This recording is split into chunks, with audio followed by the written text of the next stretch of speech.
Live from WTVO Rockford and your home team.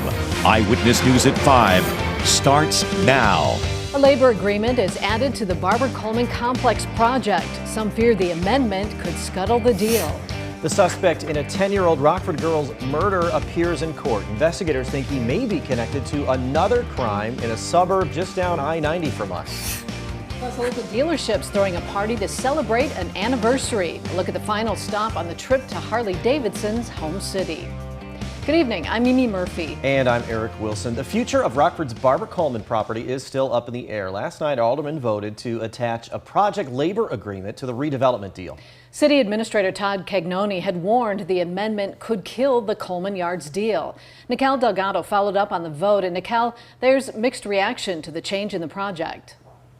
That's right, Eric and Mimi. The Barber-Coleman complex has been an eyesore in the community for more than 20 years. Many people are disappointed the redevelopment might have to restart from square one. But labor advocates say this shouldn't kill the deal.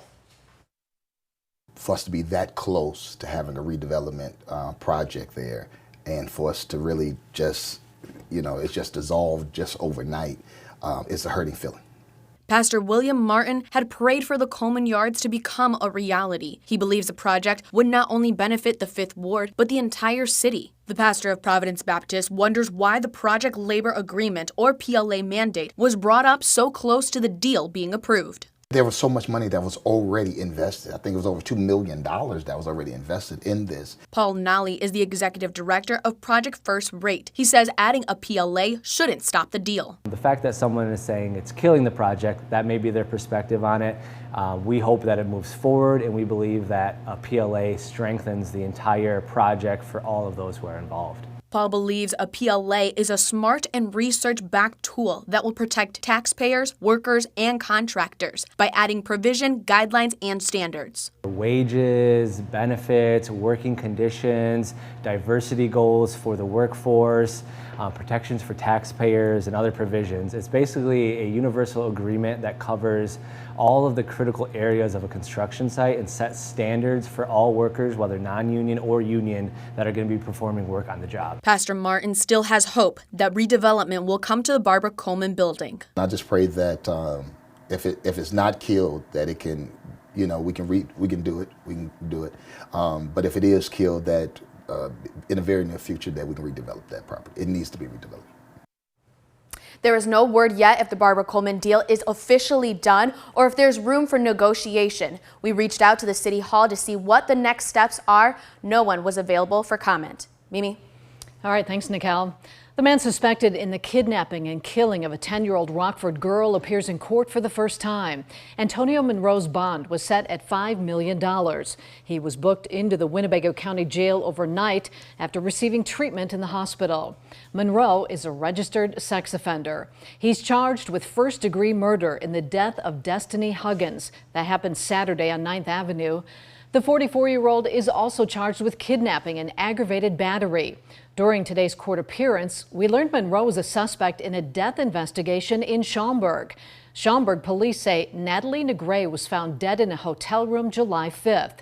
Cook County's medical examiners are still reviewing the case, but Schaumburg PD says evidence suggests Monroe was with Negre prior to her death. Monroe is due back in a Winnebago County courtroom next month. There's still no sign of a missing Freeport man. 67-year-old Paul Cheney disappeared last Wednesday. Freeport's police department is actively searching for him with other agencies. Paul is 5'10", weighs 170 pounds, has gray hair and a beard and hazel eyes. The last time anyone saw him, he was wearing dark shorts, a dark shirt, a baseball cap, and glasses. Paul's truck turned up in Taylor Park. His cross-country bike was missing. If you've seen Paul or know where he is, contact Freeport PD. Illinois State Representative Cam Buckner is a former student athlete, and he's looking at changing the culture around hazing. Buckner played defense on the University of Illinois football team and is working to pass a student athlete's Bill of Rights. In light of the Northwestern football hazing allegations, he's amending his bill to include language about hazing and protection for whistleblowers. He'll try to get his bill passed during Springfield's November veto session. Repairs shut down a Rockford Road. Guilford Road between Alpine and Mulford is closed. A bridge in the area needs to be fixed. The work should be done by August 11th, but that depends on the weather. You can only access Roxbury Road coming from Mulford. In the meantime, the Township Highway Department suggests you find another route. Rockford's Amazon Air Hub has a big week ahead of it. Today and tomorrow's Amazon's Prime Day event. It offers Prime members the lowest prices on a variety of projects. On an average day, Rockford's Amazon Air Hub sees around 300,000 packages come through. But on a day like today, the Air Hub's general manager says filling their planes to capacity is the main goal. As an air site, we're really constrained by the amount of cubic capacity on our airplanes. So as a site, we service 8 inbound aircraft and 8 outbound aircraft. So the goal for Prime, really, because of what the customers are ordering, is to make sure that we're filling those planes as full as possible and servicing all the customers that allows us to do. So if that's 300,000 or 250 or 350, as long as the planes are full, we're doing our job. The GM says the event's also all about safety and keeping associates happy, so the Air Hub has plenty of smaller activities that employees can do to keep their spirits up. A Rockford business celebrates more than 100 years in operation as part of a bigger anniversary. Kegel Harley-Davidson's having a pre-party for motorcyclists on their way to Milwaukee. Harley is celebrating 120 years. The company's headquarters is in Milwaukee. Kegel's has been around more than 110. The party here started at noon. It goes until 8:30 tonight. The dealership expects hundreds of riders to stop by the Harrison Avenue shop. So we're going to have bands from 1:30 until 8:30. We've got Marcus Morel, Harpo's Review, and Sunset Strip. We've got about 10 different vendors. We've got the beer truck. We've got a couple of different food trucks coming out. We'll have stuff going on inside the building for the people that want to get out of the sun for a little bit. So it's just a lot to look at and see and do. It's a lot of fun. It's a lot of chaos. It's a lot of stress, but it all pays off because you see all these people doing what they love. They're riding motorcycles. Kegel Harley-Davidson's the final stop on the southwest route to go to Milwaukee. Riders are expected to leave tomorrow morning for the final leg of their trip. Children and experts appeal to Congress. Coming up, they plead with lawmakers to keep paying for life-saving research into a chronic disease. And coming up at 6, it's still anyone's game when it comes to Powerball. We'll have a look at the current jackpot and the earnings if someone chooses the one-time cash payout.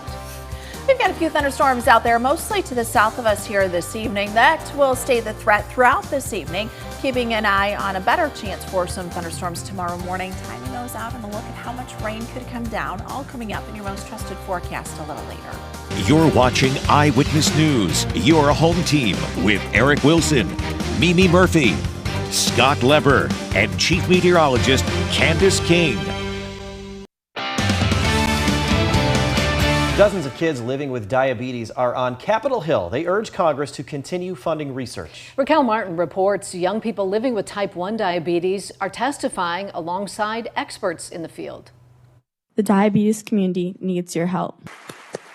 Dozens of kids living with diabetes are calling on Congress to fund more research. Life with diabetes is the only life I've ever known. 15-year-old Elise Cataldo was diagnosed with type 1 diabetes at just 18 months. It affects every decision I make, every day.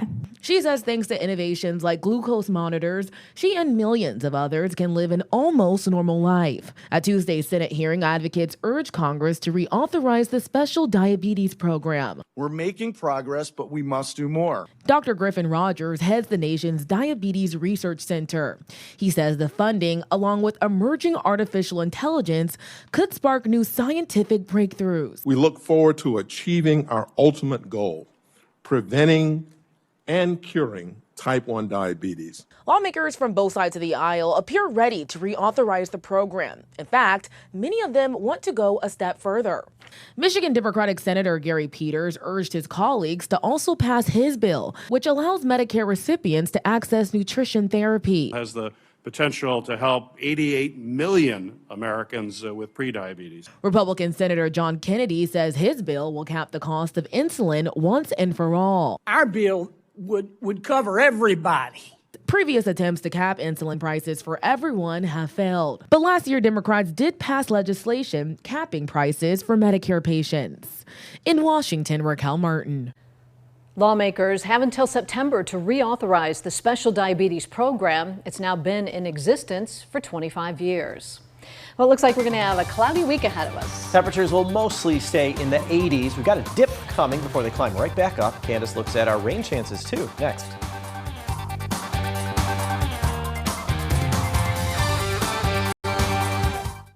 Now, your first warned weather forecast from Chief Meteorologist Candace King. While most have stayed dry through much of this afternoon, there have been some showers and a few thunderstorms that have formed mostly south along and south of Interstate 88. Cloud cover starting to expand for a portion of the area. We see a little more of that here on our SkyTrack camera overlooking downtown Rockford. That cold front that came through earlier this morning fired off a few isolated showers and thunderstorms there just before sunrise, kind of settling a little further to the south of us along and south of Interstate 88. And that's where we've had the focus for some of those thunderstorms to develop. Nothing severe for us locally, but we have had some fairly heavy downpours, some frequent lightning, and there's also been a lake breeze that has been pushing in. You can actually see that here on radar, indicated by that green line now moving through portions of DeKalb County, working a little further to the west. So what you're probably noticing is if you're in parts of McHenry County, DeKalb County, let's say just to the east here of Genoa, you may notice a little bit of a cooling effect take place, and we can actually see that here on our temperatures. 75 in DeKalb, although there have been a couple of thunderstorms just down to the south, so a little bit of an outflow boundary from that. Still at 83 in Rockford, Freeport 82, same thing down in Dixon.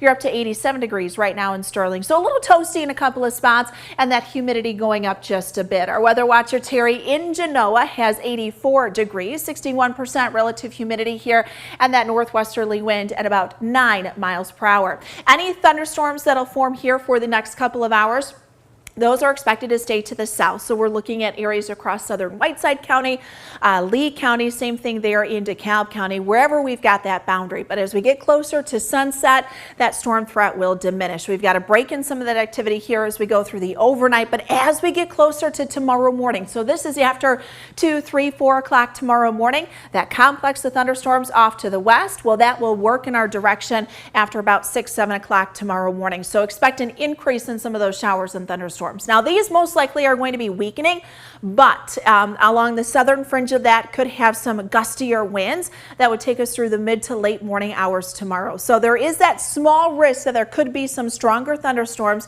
tied in with that complex, along with some fairly heavy rainfall. All of that will be moving to the east by about 12, 1 o'clock tomorrow afternoon. Then we've got some dry time. A few isolated thunderstorms are possible going into late tomorrow evening, but I think thunderstorms will likely fire up over southern Iowa, northern Missouri, and move into west central Illinois, south of where that cold front sits tomorrow. So our biggest threat for thunderstorms will be tomorrow morning.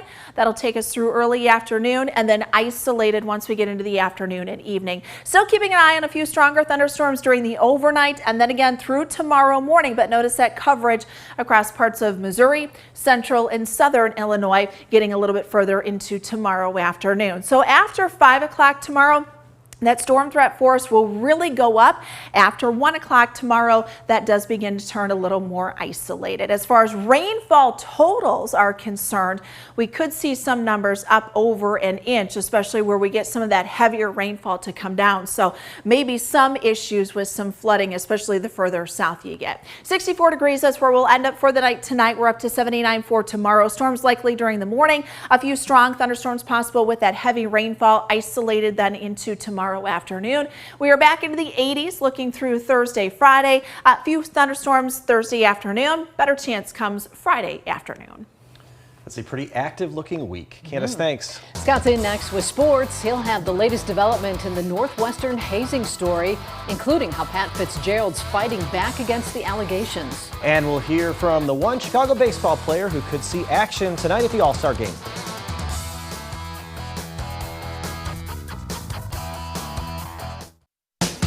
Now sports with sports director Scott Leber.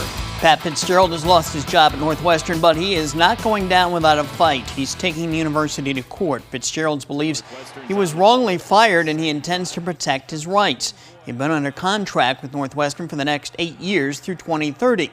Meanwhile, Northwestern has decided to retain Fitzgerald's assistant coaches. Defensive coordinator David Brown is currently managing the team's program. He is one of 5 new assistant coaches that Fitzgerald had brought in this year. Brown could ultimately be named interim head coach. MLB's All-Star Game is set for tonight in Seattle. White Sox outfielder Luis Robert Jr., though, has been scratched. He won't play because of a calf injury. It's not known if the injury happened during last night's home run derby.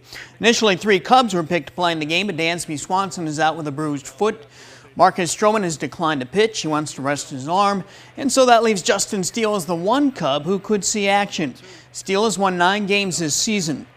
He's a first-time All-Star, so he's ready to soak in the moment. He says pitching in London last month has prepared him for this night. Pitching in London was a really cool experience. For me, I was able to treat that like a normal game, and as far as my routine and stuff. But definitely when I got out there, I could feel the energy in the stadium and stuff, and it was something special. So I imagine it'll be something like that. Catch all of tonight's All-Star action on Fox 39. The pregame coverage begins at 6 o'clock. The game coverage starts at 7. Anticipation for the Ice Hogs home opener this year just went up a couple notches. The AHL announced the Hogs' first opponent at the BMO will be the Chicago Wolves. That game will happen Saturday, October 21st. Suiting up for the Hogs that night could be defenseman Josh Maniscalco. He has been signed by the Hogs to a 1-year contract. The 24-year-old played in the AHL with the Wilkes-Barre Scranton Penguins last season for 27 games. He also played in the ECHL with the Wheeling Nailers. He was an all-star in that league. Rock Valley College is a new head men's basketball coach. Nick Ramos gets the job. He was an assistant coach on the team last season under Tyler Bradyhoff. Ramos is a former player at Rockford University. I caught up with him this afternoon. I'll bring you some of that interview at 6 o'clock. That's sports. We'll be right back. Our first warning interactive radar had a little activity on it here late this afternoon as we had a couple of thunderstorms fire up, mostly to the south of us, but did produce some fairly heavy rainfall. Those were forming south of Rochelle and moving to our south. Now we may still see an isolated thunderstorm across southern sections of Whiteside County, Lee County, and DeKalb County through sunset. Otherwise, most areas will stay dry here through this evening. Temperatures tonight down around 64. The chance for thunderstorms will go up as we get closer to sunrise tomorrow. Some heavy rainfall possible. Still watching that potential for some gusty winds too. Isolated thunderstorms Thursday, Friday. Thanks, Candace. Stay safe.